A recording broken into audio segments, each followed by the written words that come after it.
வரும்போதே வேப்ப மரம் மிக அருமையாக இருக்கிறது. இந்த மரத்தினுடைய காத்து பற்றாலே நோய் போய்விடும். ஒரு அமைதி கிடைக்கக்கூடிய ஒரு இடமாக ஸ்கூல் இருந்தாலும் இந்த இடத்தினுடைய அமைப்பு மிக அருமையாக இருக்கிறது. இதற்கு காரணம் இதனுடைய ஃபவுண்டர் அண்ணன் செல்வராஜ் அவர்கள் இந்த ஸ்கூலை மிக அருமையாக இந்த இடத்தில் நிர்வகித்தார்கள். அதை நிர்வகிப்பதற்காக அவருடைய மகள் அஜிதா அவர்களும் இந்த ஸ்கூலை மிக சிறப்பாக செய்து கொண்டிருக்கிறார்கள். இது ஒரு மகுடம் போல் இருந்தாலும் இந்த மகுடத்தில் ஒரு முத்தாக, ஒரு மாணிக்க கல்லாக அஜித் என்ற ஒரு டாக்டர் இந்த ஸ்கூல் உங்களுக்கு கரஸ்பாண்டாக கிடைத்திருக்கிறார். அது சாதாரணதல்ல. அவர் எல்லோருக்கும் உதவி பண்ணக்கூடியவர், என்னை விட அதிகமாக உதவி செய்ய முடியவர். ஏழை எளியவர்கள் என்று பார்த்தால் அவர் எப்பொழுதுமே அவரிடம் சொல்ல வேண்டியதில்லை.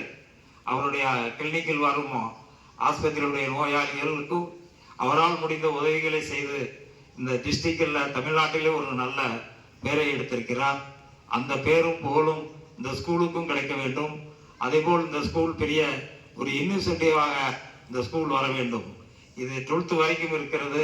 இது காலேஜுக்கு உயர வேண்டும், ஒரு யூனிவர்சிட்டியாக வர வேண்டும் என்று மனமாற வாழ்த்துகிறேன். உங்களை எல்லோரும் பார்ப்பதற்கு மிகவும் சந்தோஷமாக இருக்கிறது. மீண்டும் ஒரு முறை நீங்கள் இந்த ஸ்கூலில் படித்தவர்கள் IAS IPS வர வேண்டும். அதேபோல் நீங்கள் அரசியலுக்கும் வர வேண்டும். அரசியலில் ஒரு நல்ல தலைவராக, ஒழுக்கமான தலைவராக வர வேண்டும். அதற்கு காரணம் உங்கள் கரஸ்பாண்டை பார்த்துக்கலாம். ஒழுக்கத்துக்கும் நேர்மைக்கும் ஒரு உரியவர் உங்களுடைய கரஸ்பாண்டு. அதே போல் நீங்கள் வந்து உயர்வான ஒரு இடத்துக்கு டாக்டர், இன்ஜினியர் வருவது போல் அரசியலில் வந்து உங்கள் தாய் தகப்பனாருக்கும் உங்கள் குடும்பத்தாருக்கும் ஒரு நல்ல பேரை எடுத்து இந்த நாட்டுக்கும் இந்த வளத்துக்கும் நாடு நல்ல முறை வருவதற்கும் ஒற்றுமையாகவும் சந்தோஷமாகவும் நீங்கள் வளர வேண்டும். இந்த நாட்டுக்காக உங்களுடைய சேவைகள் அதிகமாக இருக்க வேண்டும்.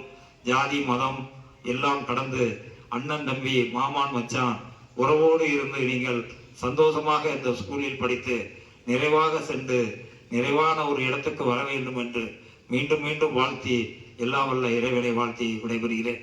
நன்றி, வணக்கம்.